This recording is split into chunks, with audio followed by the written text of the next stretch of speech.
Mega love shout out. At a blessed day mga kaibigan. Ako po si Tech Shider. Welcome po sa aking YouTube channel. Ating pong panuurin ang full version ng ating mahal na inang Reynang Helen. Ng Declaration of Absolute Sovereign and Independence of Lupah Sug Empire. All credit po sa ating beloved Her Royal Majesty Queen Helen Abdurajak. November 30, 2025.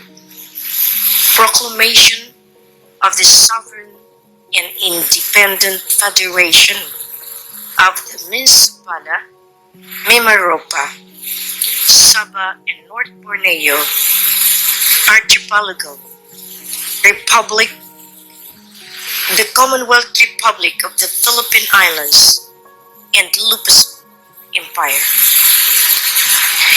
To the peoples of the world and to all nations. When in the course of human events, it becomes necessary for one people to dissolve the political bands which have connected them with another, and to assume among the power of the earth the separate and equal station to which the laws of nature and the natures of God entitle them, a decent respect to the opinions of mankind requires that they should declare the causes which impel them to the separation. We, the sovereign peoples of Mindanao, Sulu, Palawan, the islands of Mimaropa, and the ancestral lands of Sabah North Borneo, by right of self-determination and through the collective will of our united communities, do hereby proclaim in the sight of God, Allah, and humanity, our absolute and unalienable independence from all foreign and domestic dominion to which we have been subject.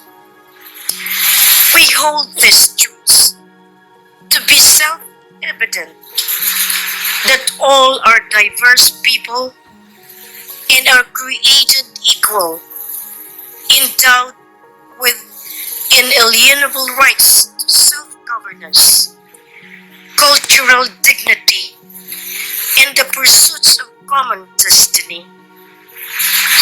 That to secure these rights, governments are instituted among men, deriving their just powers from the consent of the governed.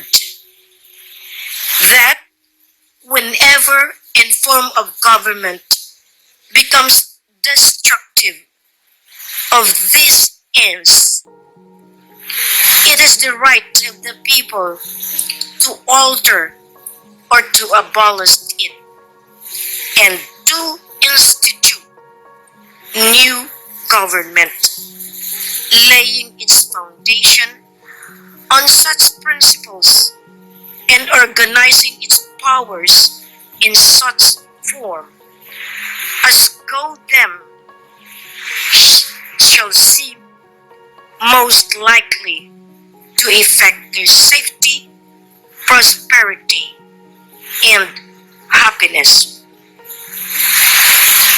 The history of our regions has been in a history to repeated injuries and usurpations, all having in direct object the establishment of an absolute tyranny over our lands, our resources, and our futures.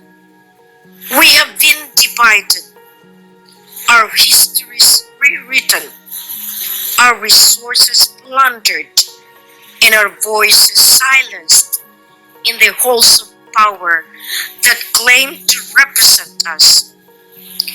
We have patiently suffered these wrongs, and our repeated petitions for redress have been answered only to repeated injury. Therefore,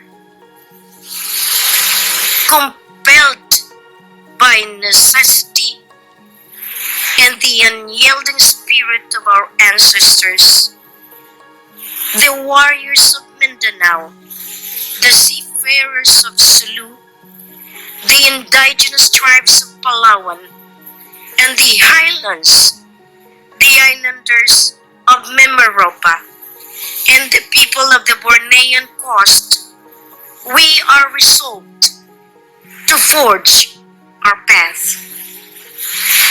We therefore, representatives of the united peoples of these lands, in a grand assembly, appealing to the Supreme Judge of the world for the rectitude of our intentions, to, in the name and the authority of good people of these lands, solemnly publish and declare that the Federation of the Borneo and the Archipelagic Republic is, and no right ought to be, a free and sovereign divine state, that it is absolved from all allegiance to any other state, is and ought to be totally dissolved, and that as a free and sovereign divine state, it has full power by levy war, conclude peace, contract alliances, establish commerce, and to do all other acts and things which independent state may right to do.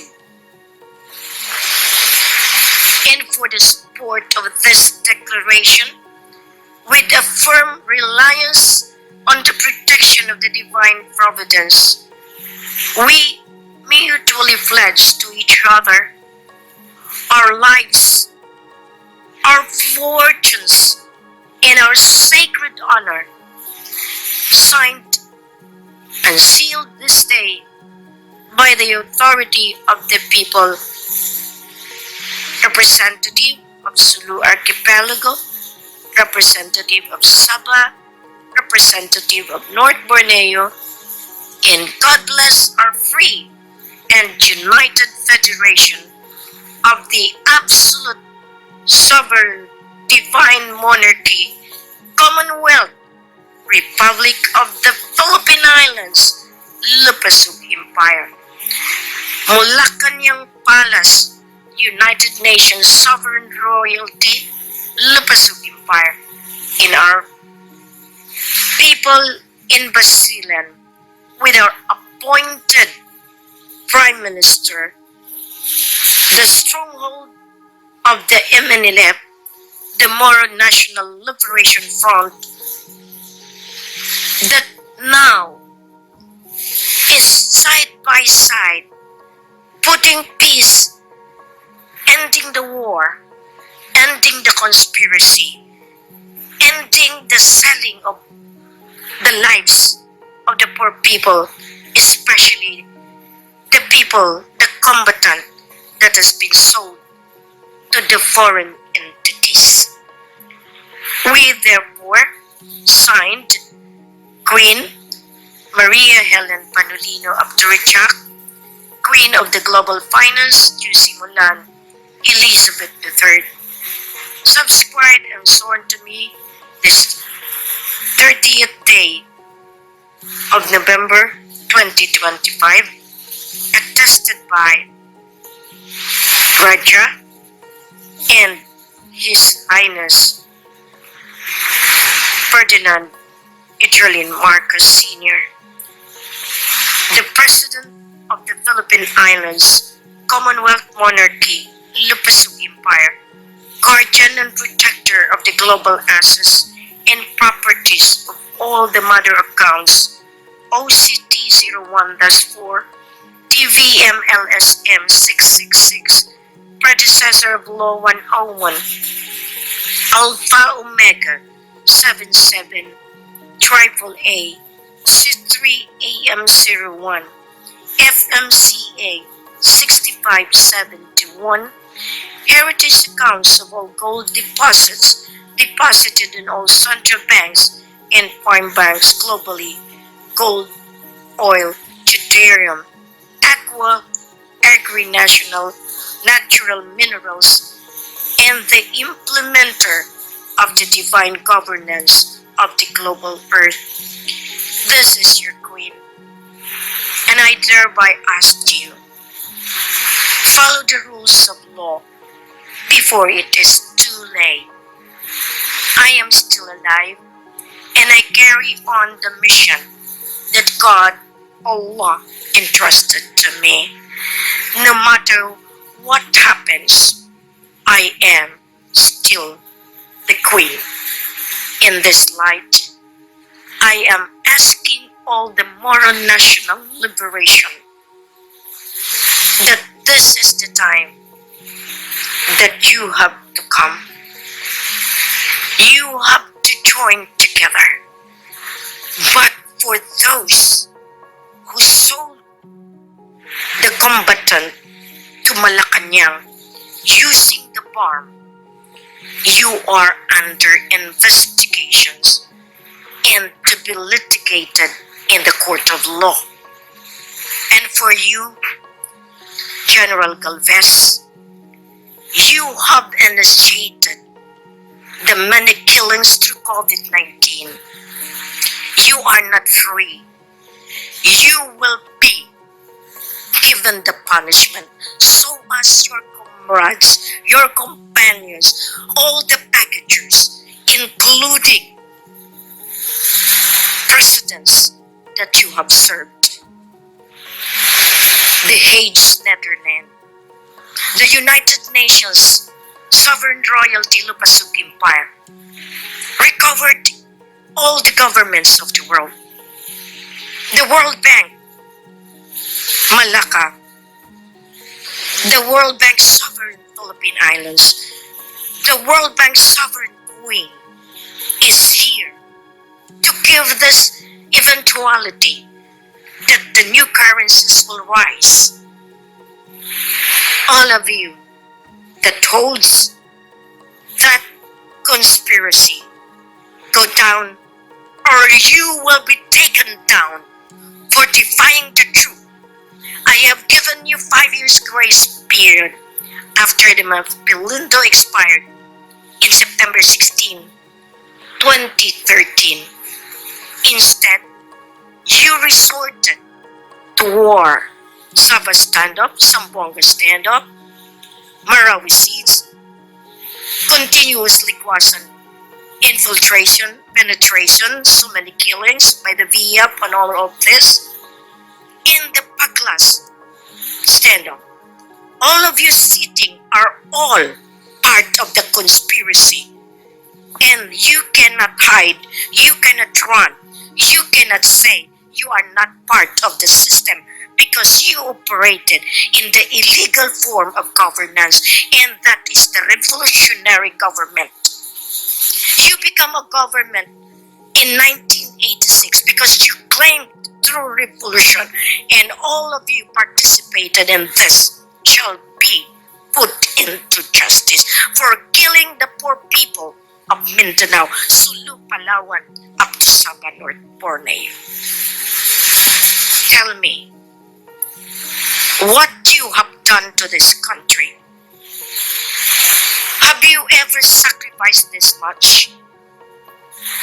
You people, MNLF, Pavilion, you are not part of the MNLF because the MNLF is created by His Excellency Ferdinand Idrolin Marcos Sr. with the premise that one day you will come back, and he is coming back to where he is seated.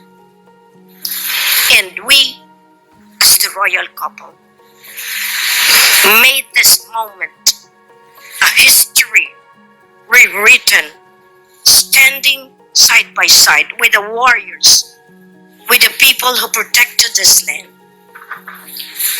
You have made this country the most land of bandits, land of drug lords, land of illegal gamblings, land of all of you enjoying no more fiat currency, no more. You will not enjoy anymore.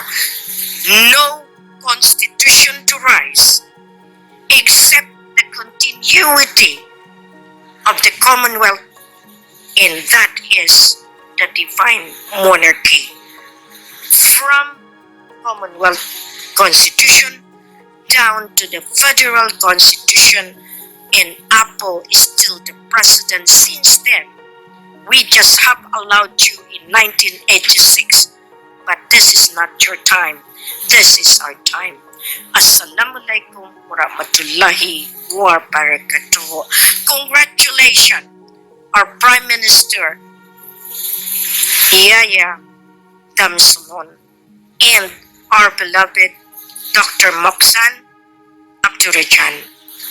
Keep up the good work, all of you combatants.